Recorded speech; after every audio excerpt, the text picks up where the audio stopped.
Way the living word saves you with the words is teaching you to live the words. You know. And when words are true and faithful, you understand them and you live them. You know, running into a building wrapped in Kevlar and taking guns and shooting each other. That's not saving anybody's life. That's just elongating their incarceration through institutionalization. Right? All these people go crazy in England while scoring the goal. Don't you wish they'd get that excited if they found out, hey, this is the Messiah. We're all going to be living the Lord's Prayer. Yay! The guy anonymously on Facebook, that 1322nd Redeemer and me.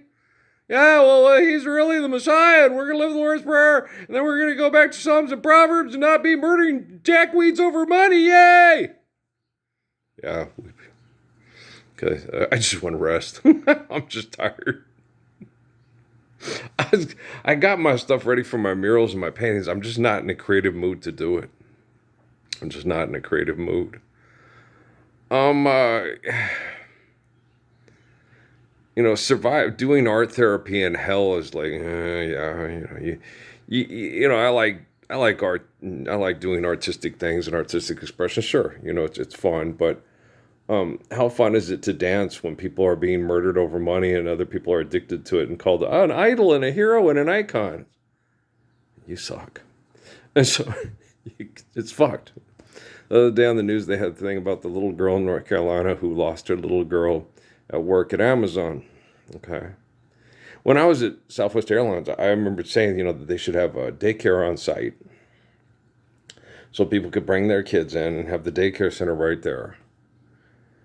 And just, but they paid people for daycare, but what you got to do, you got to pay for daycare. So you're working there, and then it gets counterproductive because, you're paying your boss to watch your kid while you make lots of money for your boss, and then your boss is just making money off of all of you and your kids being alive, and you're not getting anything back except for slave labor through indoctrination and incarceration and manipulation, right?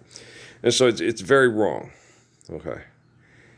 And the big thing is the little girl, the mom didn't, what, and it's, you'd like to think that at 8 years old, I don't know if Patrick would have known to, well, you could sit and teach him, you roll down the windows, so, but you told him not to roll down the windows, but, the car, with the car running, what if it, runs out of gas, is it the carbon emission poisoning from the car running is not good for the people around the car. Not good for the person really inside the car because it's what it's doing to the environment and stuff. And so, but it's just, it's the only thing she felt safe about, that she felt she could do. She didn't have a place where she felt someone could care for her child.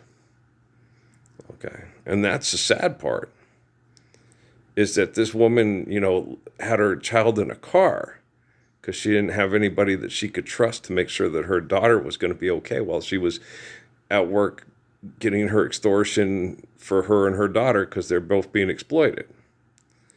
And you're like, wow, that's sad. And then on the news, well, it's just, this is a problem. This is the third time this has happened in the last month or so. It's a problem. Okay, so we haven't forgiven debt and trespass, and we're not loving one another eternal faithful peace. And that's a problem. That really is a problem. That you guys ignore the Messiah, say he doesn't exist. I don't believe you're the eternal spirit of King David. I'm the only one standing up for the Lord's Prayer to go back to Psalms and Proverbs to save us all from genocide through extortion and exploitation. Your God, Jesus, is waiting for the right moment to kill everybody you don't like. So you're your God, Jesus, and you're a fucked up little coward. Okay? I'm the Messiah, and I proved to be beyond any reasonable doubts and scientifically studied. Okay. There's a group called the Temple Set Illuminati. Okay. They told me in Sierra Vista, if a guy he called himself Dana, he used to be a hitman for the mob, or I was allegedly thought to believe, which it's Sierra Vista, Arizona. So yeah, you believe it. And he said the people that are most prevalent in my life and that are most playing the most important role in my life was a man named Michael Aquino and this man named Antoine LaVey. Michael Aquino was a military member who was set up to. Antoine LaVey was the financier of the Temple Set Illuminati, and Michael Aquino was the one handpicked, to run it. And the whole point of of them is to get, Machiavelli, and that Machiavelli was more pragmatic and intelligent than the people that gave us the Bible and the Quran and the Torah and stuff that was magical thinking bullshit. We needed pragmatism to save us from mythology. Okay. And that's what Temple Set Illuminati was going to do. Kind of a lot like Scientology also. Yeah. I saw Scientology. Scientology sucks. Scientology sucks. Scientology sucks. Dave Miscavige is a pervert, Tom Cruise is a pervert, and all of their business partners are perverts, just like the Temple Set Illuminati, right?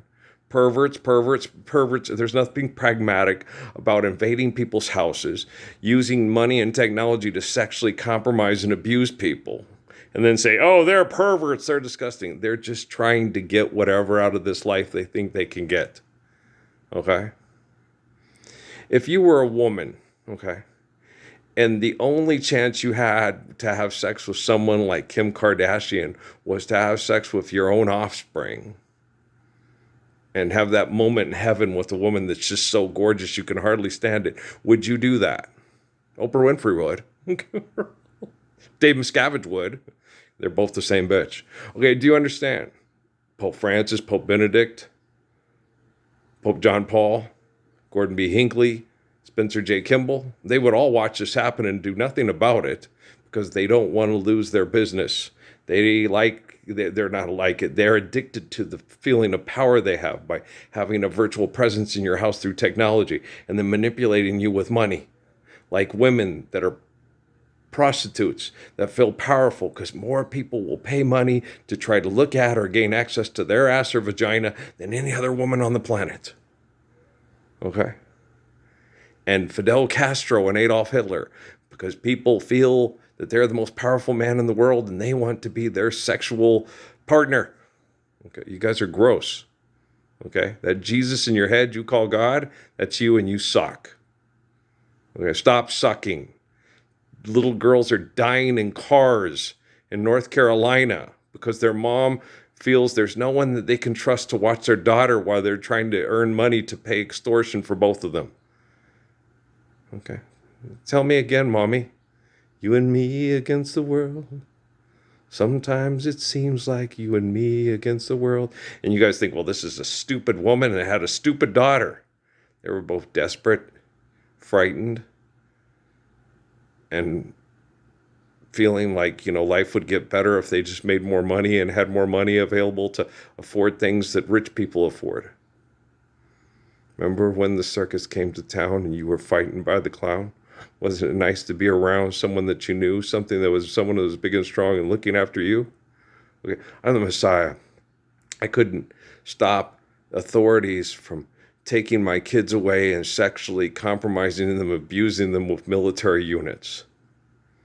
Okay? Do you understand? I couldn't stop them from using genome sequencing to have somebody impulse to walk into a smoke shop in Phoenix, Arizona and murder Melinda Michelle Bowen point blank. I'm supposed to be the most powerful man on the planet because I have the best, most faithful and reliant per communications in the world. Okay, but not to feel, one-upped. Jesus Christ of Nazareth was betrayed by all his own people that were supposed to have the same religious beliefs, and then offered up as a human sacrifice to the Roman Empire. Okay, Daniel, Hananiah, Azariah, and Mishael, for all you guys that don't understand people that have their real names and not their slave names, is Shadrach, Meshach, and Abednego. It's called the Book of Daniel, not the Book of Balthazar. Assholes. Let's load this one up. I'm fixing the technology. It's going to reflect reality, truthful and faithful people, and it's going to correct itself from being IBM Watson, let's create and fuck and kill over money. Okay, do you understand? All right, I'm really pissed off today. This is me really pissed off. I've yelled and screamed. I'm very calm right now because we need world peace. We need to save our ecosystem. We need families to be loved, not to be seen as commodities or indentured servants. Okay, guys, I love you very much. Peace out.